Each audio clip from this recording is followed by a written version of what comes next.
The Kent State shootings, also known as the May 4th Massacre or the Kent State Massacre, occurred at Kent State University in the U.S. city of Kent, Ohio, and involved the shooting of unarmed college students by the Ohio National Guard on Monday, May 4th, 1970. The Guardsmen fired 67 rounds over a period of 13 seconds, killing 4 students and wounding 9 others, one of whom suffered permanent paralysis. Some of the students who were shot had been protesting against the Cambodian campaign, which President Richard Nixon announced in a television address on April 30th. Other students who were shot had been walking nearby or simply observing the protests from a distance. There was a significant national response to the shootings.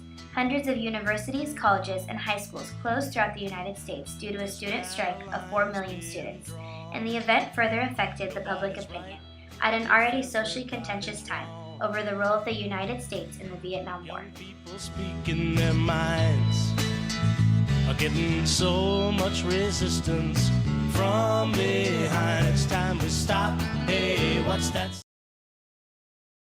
Okay, so I was trained as a helicopter mechanic on Huey helicopters, and when I arrived in Vietnam, flying was voluntary. You didn't have to fly, but because of the many other details that they had me doing, like working in a smelly kitchen, I volunteered to become a crew chief on a helicopter. And the crew chief's job was to do the daily maintenance and repairs on the helicopter, and then while it was in flight, I flew in the back on the left side, and I manned a machine gun. Thank you.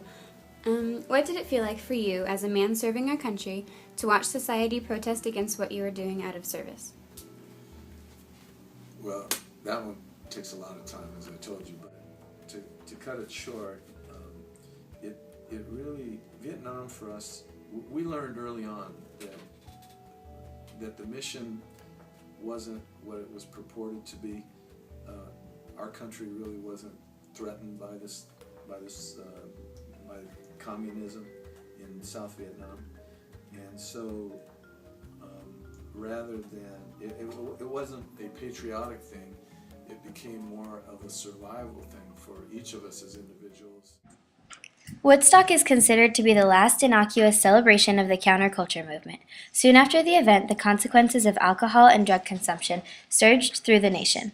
The effects became even more evident through the deaths of Jimi Hendrix and Janis Joplin, 2 of the most memorable performers from the festival. Overall, Woodstock and the counterculture movement generated some perpetual changes in American culture. Among these changes were a less strict sense of social and sexual roles, a greater dependence on personal knowledge and experience, a stressed importance on self-development, a new interest and focus on the environment, and an increased cynicism of the intentions and morality of political leaders.